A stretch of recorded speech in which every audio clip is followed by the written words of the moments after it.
NoSQL. Dentro del movimiento NoSQL, lo que vamos a hacer es renunciar a algunas de las características de las bases de datos relacionales, sobre todo la integridad referencial y la transaccionalidad. A cambio de renunciar a estos principios, vamos a obtener una serie de ventajas. En primer lugar, vamos a poder tener un clúster compuesto de múltiples nodos. Este clúster va a ser completamente descentralizado, es decir, no va a haber ningún maestro o nodo principal que sea un punto de fallo único, como ocurre, por ejemplo, en el caso de Hadoop con el NameNode. Si perdemos el NameNode, perdemos el clúster completo. También podemos tener replicación a lo largo de múltiples data centers. Perfectamente nuestro clúster puede estar formado por unos ordenadores en Madrid, otros en Barcelona y otros en París. Vamos a ser tolerantes a fallos. Eso lo obtenemos gracias a la replicación de los datos. Cada dato va a estar en más de un nodo, de tal manera que si ese nodo se viene abajo, no perdemos esa información. Otra característica muy importante es la escalabilidad lineal. A medida que vayamos añadiendo mayor número de nodos, el número de escrituras y de lecturas que somos capaces de procesar por segundo irá creciendo linealmente. Y por último, hay una característica muy importante y es que podemos seleccionar el nivel de consistencia que queremos. ¿Qué es esto? Aquí podemos ver el teorema de CAP, que nos viene a decir que tenemos tres propiedades en toda base de datos distribuidas y que como máximo podemos tener únicamente dos en un momento dado. Una propiedad es la consistencia, es decir, que todos los clientes que se conectan a la base de datos vean la misma información independientemente de los insert, updates o deletes que se estén haciendo en ese momento. Otra de las propiedades es la disponibilidad. Cuando un nodo se cae, queremos que el clúster siga funcionando. Y por último, la tercera propiedad es el particionamiento de red. Es decir, si nuestro clúster está dividido en dos data centers y perdemos la comunicación de red entre esos dos data centers, que el sistema sea capaz de seguir funcionando. Pues como indica el teorema de CAP, solo podemos tener dos de estas propiedades en un momento dado. En el caso de Cassandra, esto lo podemos seleccionar al nivel de cada consulta que hagamos en la base de datos, en función de los requisitos de cada consulta y de lo que estemos haciendo en cada momento. Cassandra es una base de datos del tipo clave-valor. Imaginemos, por ejemplo, una tabla de usuarios en la que vamos a tener una clave que va a ser el ID del usuario,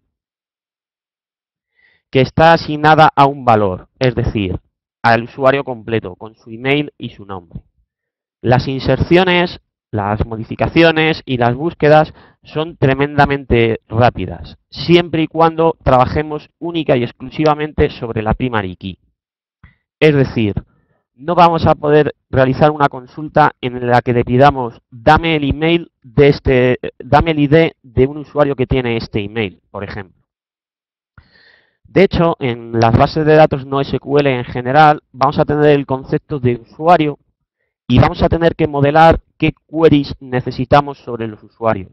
Y a partir de ahí tendremos que crear una tabla para cada tipo de query que necesitemos. Esto nos va a llevar a una gran desnormalización en nuestra base de datos. Este principio nos puede chocar mucho cuando estamos acostumbrados a la normalización en las bases de datos relacionales. En este caso tendríamos, por ejemplo, una tabla de usuarios de email, en la cual la clave sería nuestro email y el valor sería el ID del usuario, el nombre, la password o el resto de campos que quisiéramos añadir. Hemos dicho que Cassandra replica la información a lo largo de distintos nodos. Cada registro está en más de un nodo. ¿Cómo hace eso? Dado un registro con una primary key, por ejemplo, este email, va a aplicar una función para generar un hash. Y ese hash va a determinar dónde se ubica este nodo. Imaginemos que tenemos un clúster formado por 5 elementos, por 5 nodos, que vamos a representar como un anillo. Nuestro factor de replicación en este clúster es de 3, es decir, cada registro va a estar almacenado simultáneamente en en 3 nodos. Aquí tenemos el nodo 0, que va a registrar todos los valores entre 80 y 0. El nodo 20, todos los valores entre 20 y 0. El nodo 40, entre 40 y 20, y así en adelante. Suponiendo, por simplificar este ejemplo, que los valores de hash son todos aquellos comprendidos entre 0 y 100. Imaginemos que vamos a realizar una inserción en la base de datos. El cliente que se conecta no tiene por qué saber la topología interna del clúster y a qué nodo acudir. Se conecta a cualquier nodo. Por ejemplo, al nodo 80, que es designado como el coordinator para esa query. El coordinator calcula el hash y ve a qué nodo debe acudir. Debe acudir al nodo 20, ya que a él le corresponden todos los elementos cuyo hash se encuentra entre 0 y 20, y realiza la inserción. A continuación, para ubicar las siguientes réplicas, lo que va a hacer es seguir el anillo en el sentido de las agujas del reloj. Por lo tanto, va a insertar elementos en el nodo 40 y en el nodo 60. De esta manera vamos a tener nuestro registro replicado en 3 nodos, y en el caso de que alguno de estos nodos se cayeran, va a seguir funcionando perfectamente.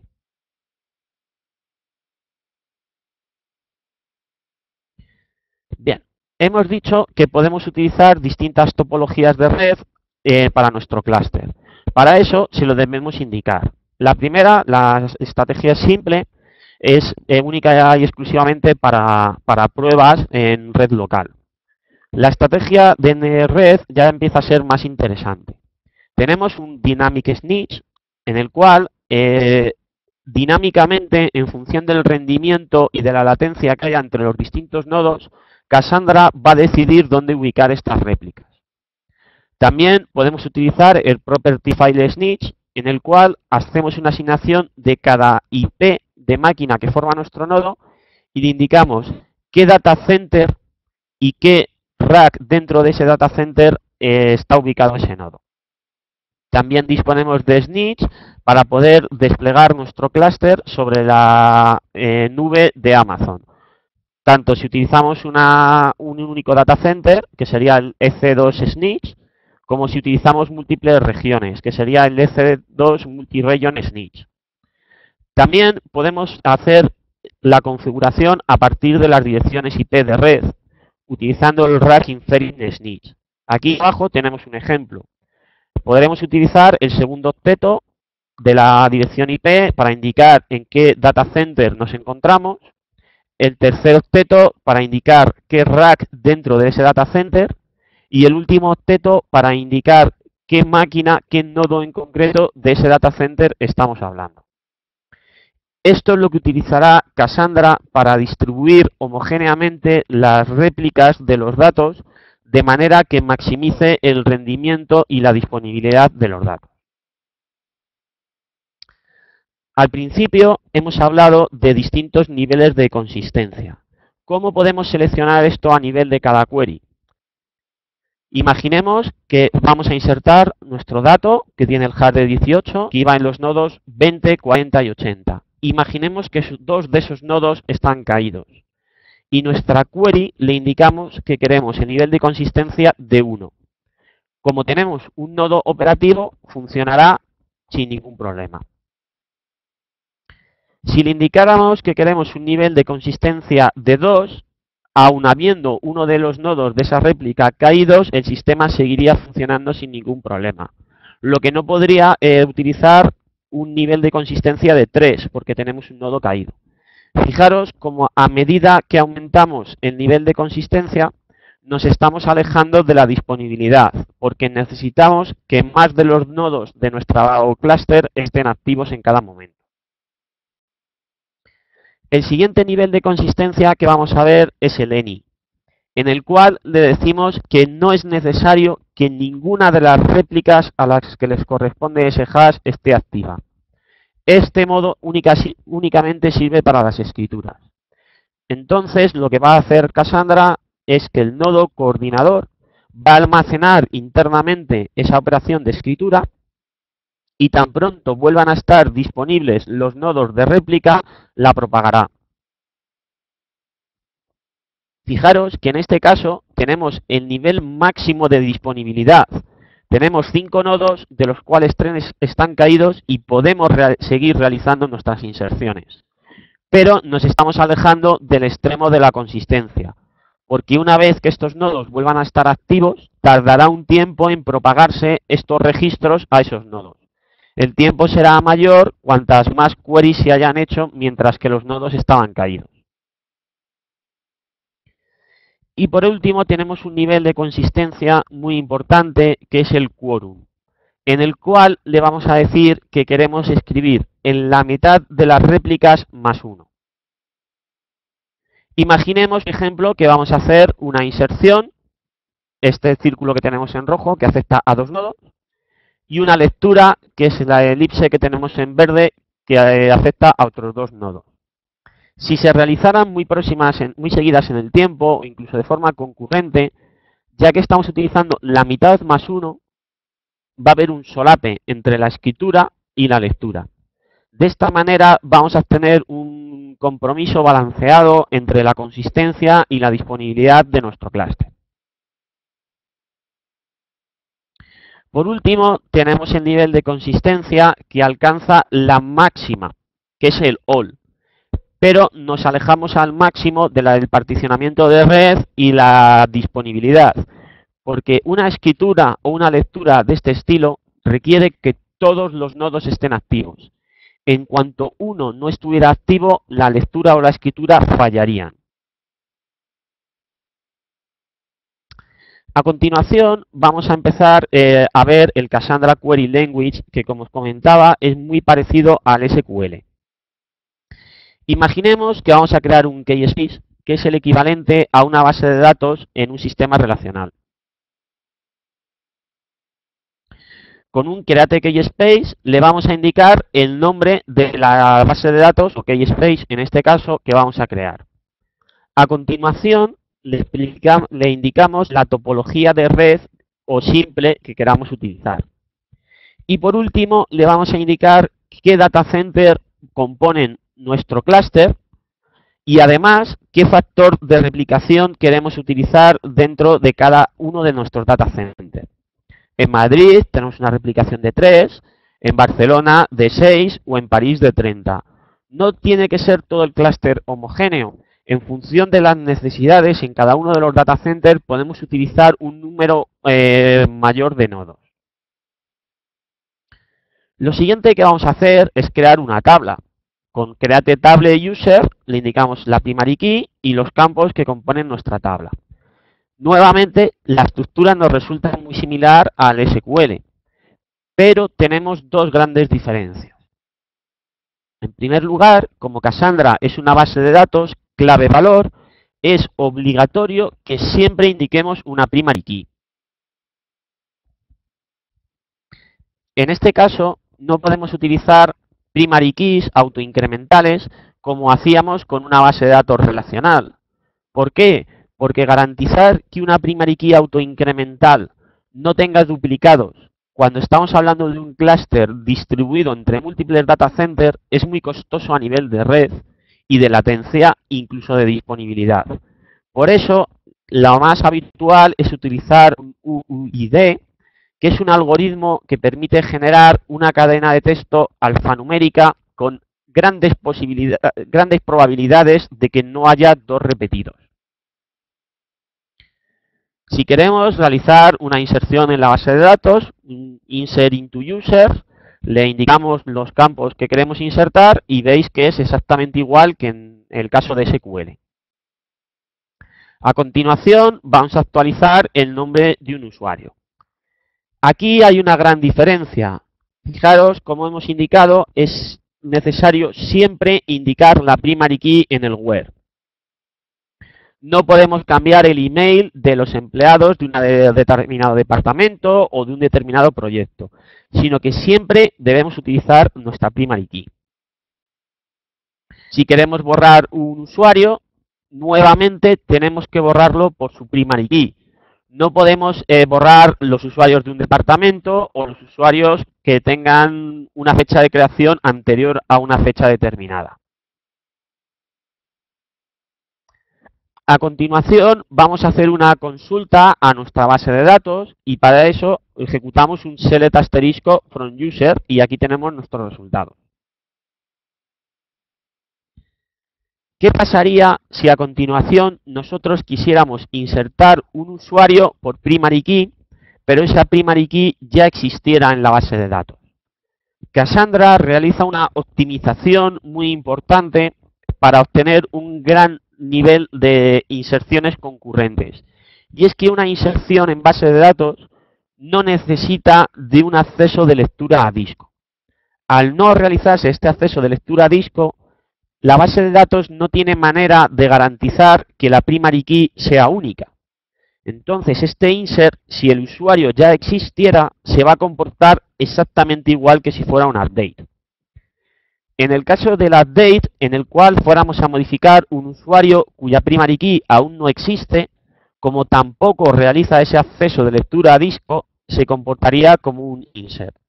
Fijaros que el insert y el update en este caso se comportan exactamente igual y se han incluido para que los usuarios familiarizados con el SQL pudieran venir a Cassandra con más facilidad. De hecho, en la terminología de Cassandra se le denomina upsert. A continuación vamos a modelar una tabla un poco más compleja. Tenemos empleados por compañía con su nombre, su edad y su rol dentro de la compañía. Y aquí tenemos algunos ejemplos de cómo serían registros de nuestra tabla. Es muy importante fijarse en que el elemento nombre de compañía antes era la primary key. Por lo tanto, con el modelo anterior, con una primary key simple, solo podríamos tener un usuario por compañía. Sin embargo, aquí, como hemos definido una primary key compuesta, podemos tener múltiples usuarios para la misma compañía. Vamos a ver cómo almacena Cassandra esta información en su estructura interna, porque nos va a dar muchas facilidades a la hora de realizar queries en el futuro. Lo que va a hacer Cassandra va a coger el nombre de la compañía, que es la primera parte de nuestra primary key, y a esto se le denomina la partition key. Y va a crear un único registro que va a contener todos los empleados de esa compañía.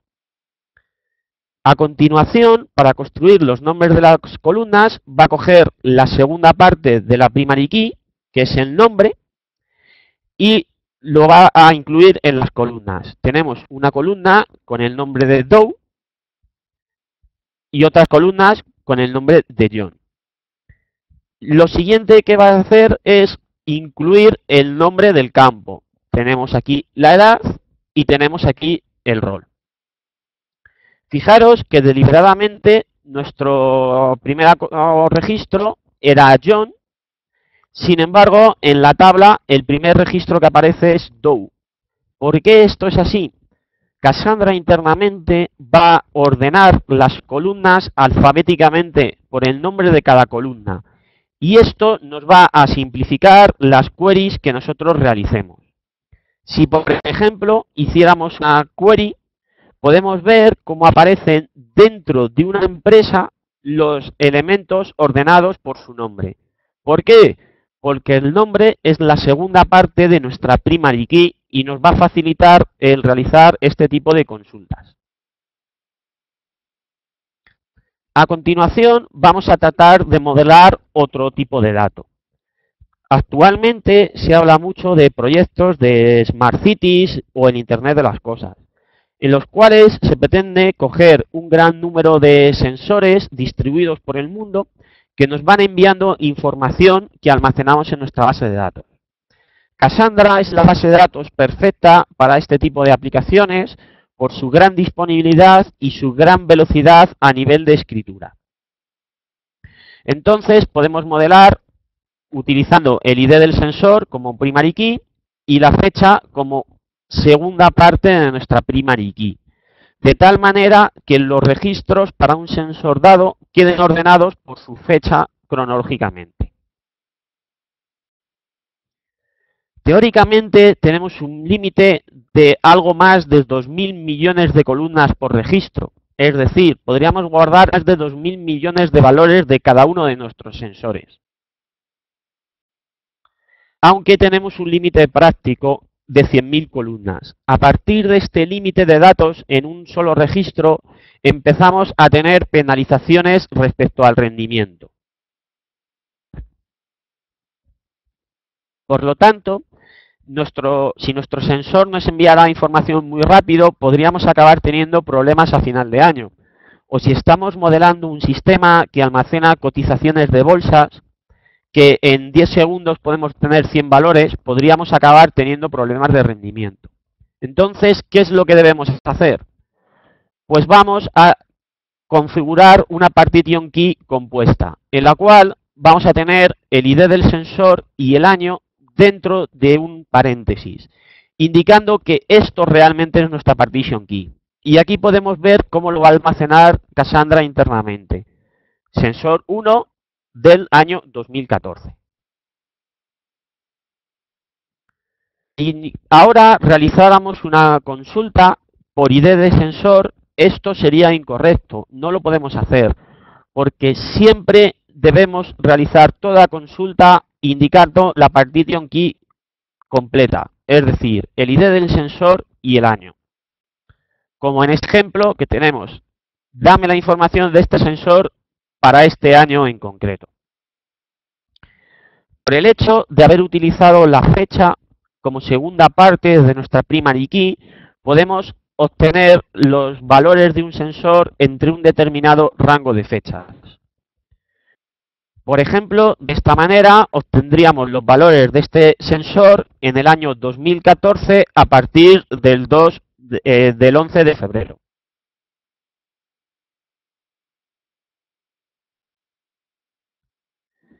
Volvamos a nuestro ejemplo de usuarios por email.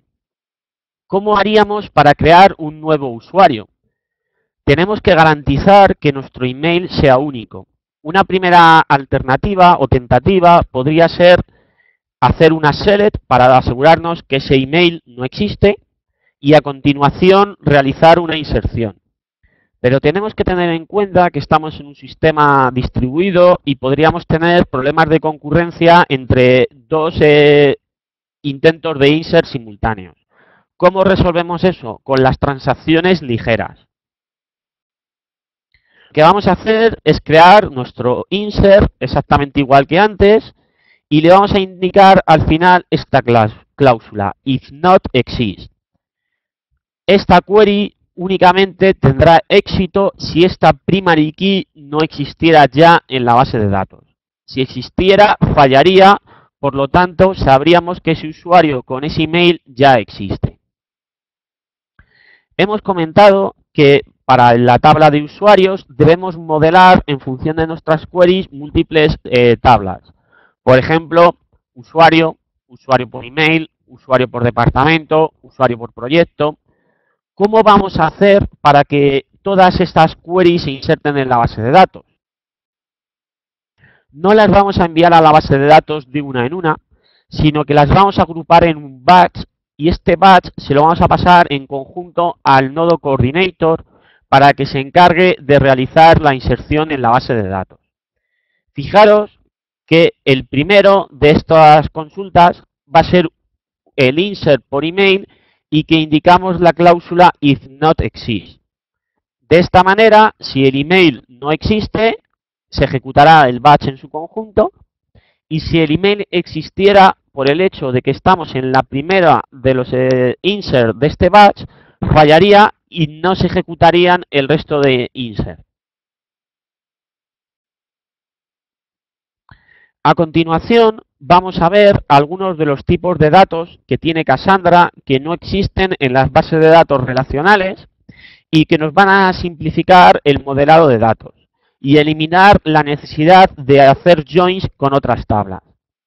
Imaginemos, por ejemplo, que estamos modelando un artículo con su primary key, un contenido y un conjunto de etiquetas sobre ese contenido, como por ejemplo nuestro artículo con las etiquetas ciencia y noticia. En el conjunto no está garantizado el orden y no se permiten las repeticiones. ¿Por qué? no se permiten las repeticiones? Por cómo está modelado esto internamente en la base de datos. El nombre de la columna será el nombre del conjunto y el nombre del valor que le hayamos dado a cada uno de los elementos. De tal manera que si volviéramos a insertar la columna de la etiqueta de ciencia, lo que haríamos sería sobreescribir esta columna. Ahora vamos a ver cómo trabajar con este conjunto. Podemos realizar un insert en el cual le estamos indicando que nuestro conjunto artículo, nuestro conjunto etiquetas está compuesto de ciencia y de noticia. Si lo que queremos es modificar un elemento existente, aquí vemos cómo poder añadirle una etiqueta, la política, o cómo poder eliminar esa etiqueta del conjunto ya existente. A continuación, vemos otro tipo de datos que existe en Cassandra, que es la lista. La lista nos va a permitir repeticiones y es importante que exista un orden. Imaginemos una ruta en la cual salimos de Madrid, vamos a Barcelona, de ahí vamos a Bilbao y volvemos a Madrid. Necesitamos garantizar este orden. Aquí vemos cómo poder realizar una inserción y le indicamos que la lista se compone de Madrid y Barcelona en este orden. Aquí vemos algunos ejemplos más de cómo poder modificar un registro. En el primer caso, lo que vamos a hacer es añadir el elemento París a nuestra lista de ciudades y lo vamos a añadir al final de nuestra lista. En el siguiente caso, vamos a añadir el elemento París, pero lo vamos a hacer al principio de nuestra lista. Y por último, lo que vamos a hacer es sustituir el valor que está en la posición 1 de nuestra lista por el elemento Roma. No se va a desplazar ese valor, sino que el elemento que existiera en esa posición va a desaparecer. Por último, tenemos otro tipo de datos que es el map. Imaginemos que estamos modelando una tienda online. Nuestros productos pueden ser muy diversos. Una mesa, un ordenador, una cámara de fotos, no tienen las mismas características. Por eso utilizamos un map que nos permite indicar dinámicamente el nombre de las características que queramos para cada elemento de forma individual. En este primer ejemplo vemos cómo realizar un insert en el cual indicamos que nuestro map de características contiene un elemento alto, contiene un elemento ancho, un elemento fondo y los que necesitáramos. En este segundo ejemplo vamos a modificar única y exclusivamente la característica alto de un elemento que ya existiera para darle el valor 120. Con esto concluye nuestra presentación. Como os comentaba al principio, esto es una introducción para que todos nos vayamos familiarizando con Cassandra. Tenemos previstos realizar otra serie de presentaciones en el área de administración de sistemas, de casos de uso y de modelado. Si tenéis alguna pregunta o alguna sugerencia que queráis hacer, podéis hacerlo a través del chat que tenéis en la esquina inferior izquierda.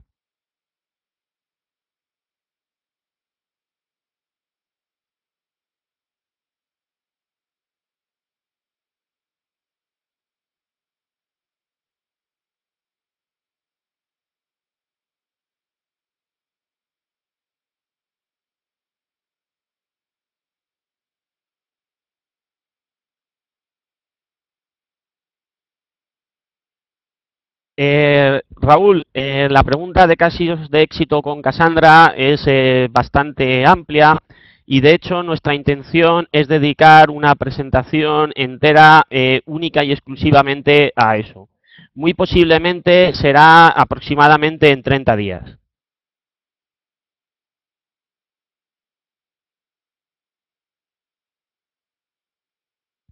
En este caso era una presentación más enfocada al mundo del desarrollo.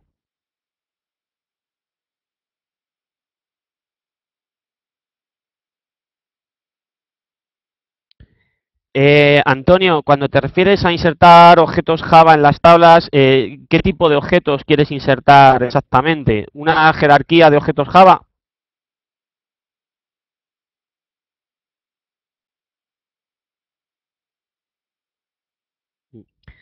El mapeo de objetos, algo similar a como ocurre con Hibernate, actualmente no está implementado. La gente de DataStash está trabajando en un mapping entre los objetos Java y Cassandra que estará disponible en próximas versiones, pero que a día de hoy no está implementado.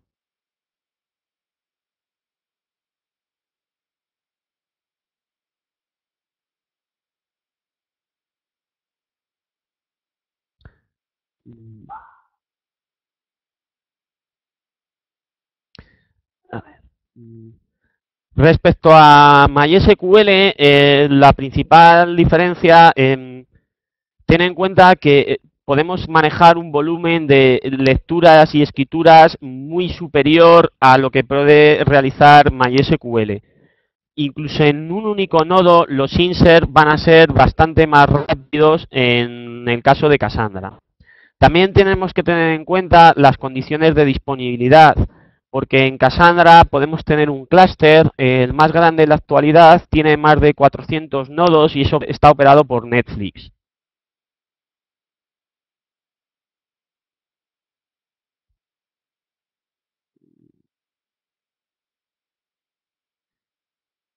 Bien, ante la pregunta de Francesc García, supongo que te refieres a algún ejemplo práctico con algún cliente de acceso a la base de datos.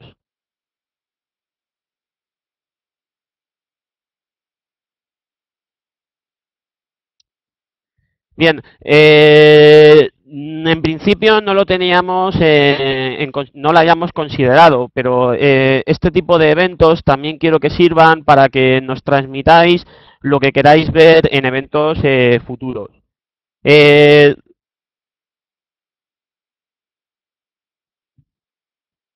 Podríamos en un evento futuro hablar de, en primer lugar, del driver Java, que creo que a día de hoy es el más extendido. Tenemos un driver Java que puedes bajártelo desde la página de DataStash. Bien, las diferencias principales con otros sistemas tipo NoSQL, bueno, es una pregunta bastante amplia a día de hoy. En el caso de MongoDB, por ejemplo, sigue existiendo un punto de fallo único que es un maestro, que rápidamente, en caso de caída, es reemplazado, pero tiene un pequeño intervalo de tiempo en el cual no podemos acceder a la base de datos. También tenemos que tener en cuenta que distintos sistemas web están orientados a distintas necesidades. Por ejemplo, MongoDB, por su estructura interna, es quizás mucho más útil y práctico en casos en que los cuales queramos realizar gestión documental, como es el caso, por ejemplo, de Elasticsearch también.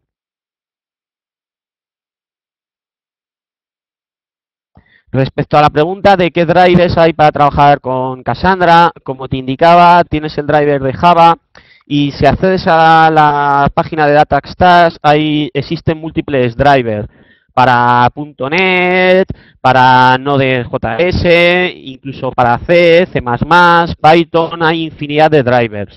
DataStax desarrolla el driver Java y el resto son fundamentalmente desarrollados por la comunidad.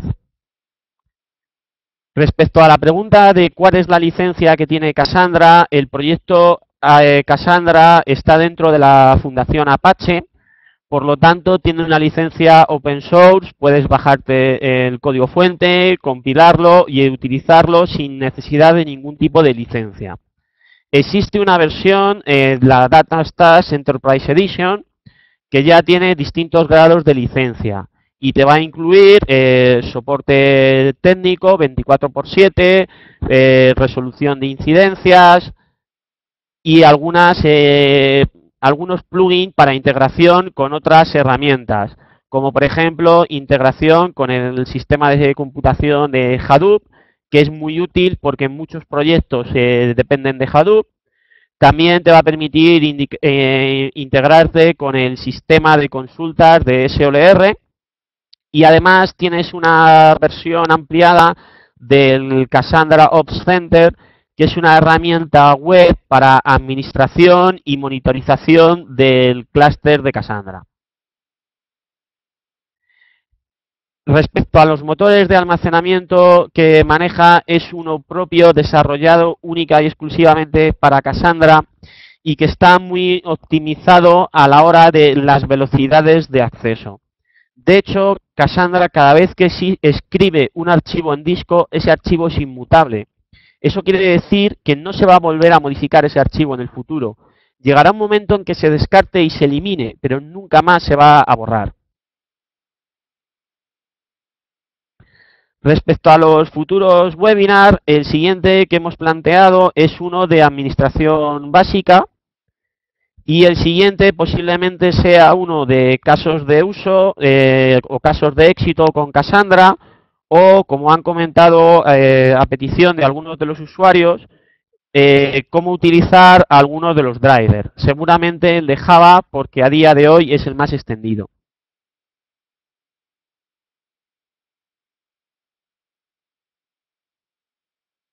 Bien, respecto a la pregunta de la transaccionalidad, aquí no existe una transaccionalidad que pueda afectar a varios insert o a varios updates simultáneos. Las lightweight transactions solo afectan única y exclusivamente a un insert. De hecho, una de las propiedades que deben tener nuestras consultas es que sean idempotentes, es decir, que si ejecutamos 10 veces el mismo insert, no modifique el valor inicial que teníamos con el primer insert. En Cassandra no existe, como comentaba, la transaccionalidad. En respuesta a la pregunta de Francisco José Guerrero, entonces, no existe la transaccionalidad porque vamos a un clúster distribuido en múltiples data centers y la transaccionalidad tiene un impacto muy negativo en el rendimiento.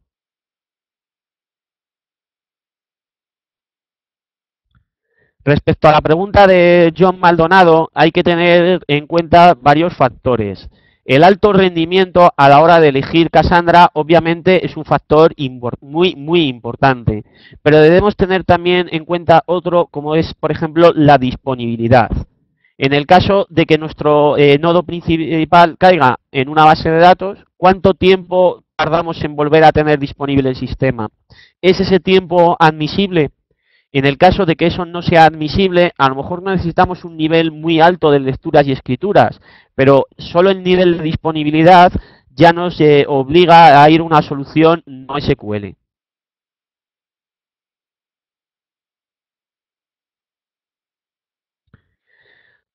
Si quieres profundizar en Cassandra, te recomendaría la página de DataStash, donde tienes los manuales tanto de desarrollo como de administración. Periódicamente estamos haciendo webinar, tanto la gente de Cassandra en inglés como nosotros que los haremos en castellano.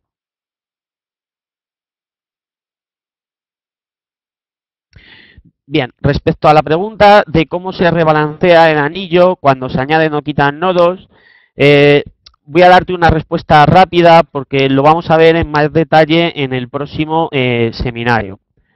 Fundamentalmente, el rebalanceo lo tenemos que iniciar manualmente.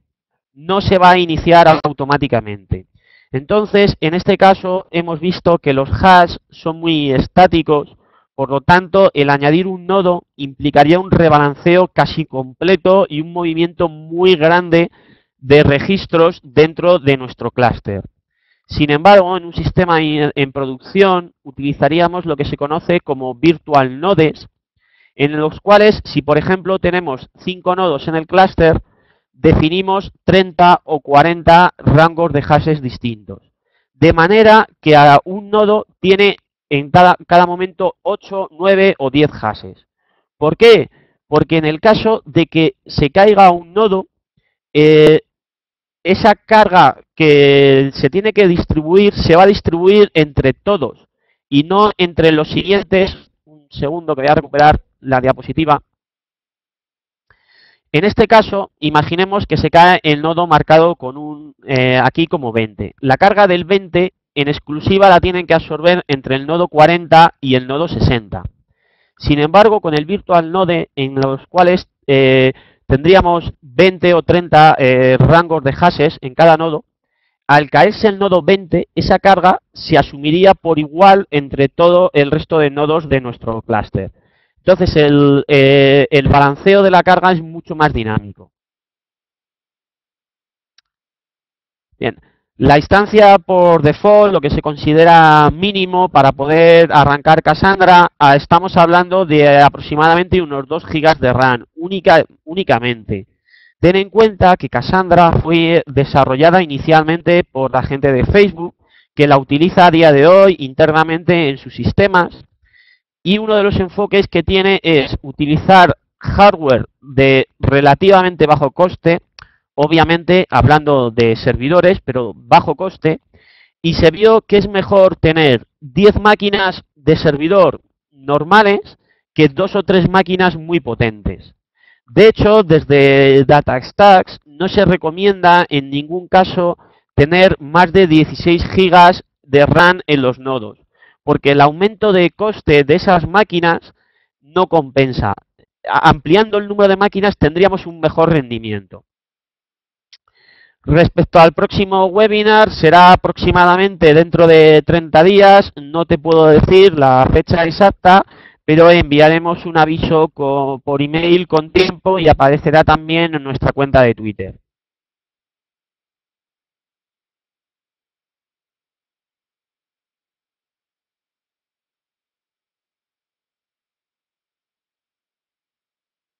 Respecto a la pregunta de estará disponible en la web, me imagino que es el webinar. Publicaremos próximamente, posiblemente el lunes, tanto el PowerPoint con las transparencias como el vídeo una vez que lo hayamos podido editar.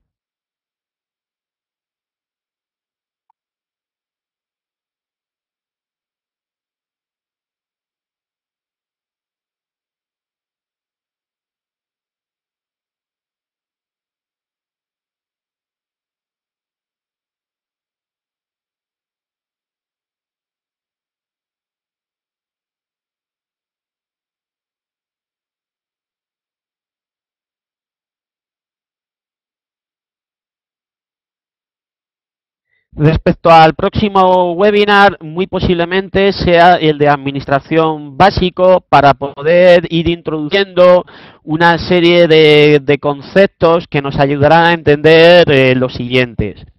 Y el tercero todavía no está decidido si será sobre casos de uso, de éxito de Cassandra o un ejemplo un poco más práctico de cómo utilizar el driver de Java para acceder a la base de datos.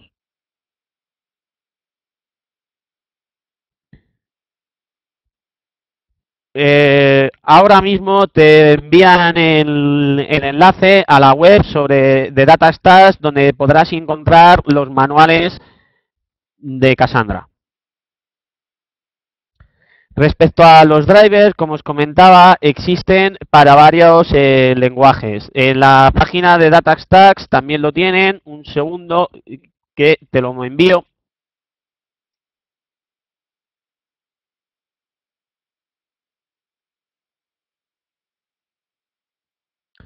Bien, ese es el enlace a los distintos drivers que hay. Como podéis ver, tenemos para Java, para .NET, incluso el lenguaje Go de Google, Perl, PHP o Python.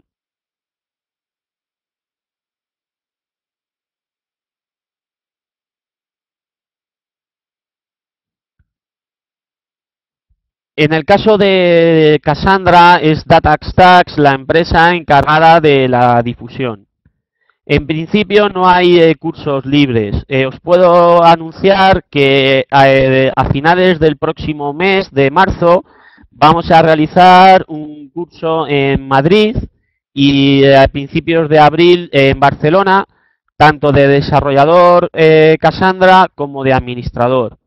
Con el curso de desarrollador podréis realizar el examen para obtener la certificación de Cassandra Certified Developer.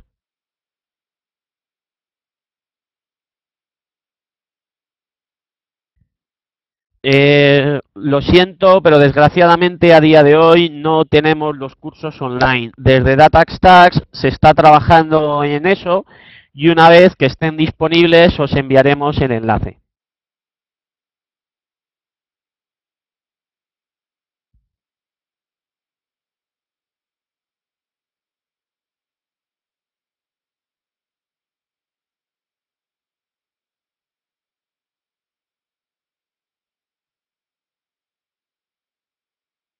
¿Alguien más tiene alguna pregunta?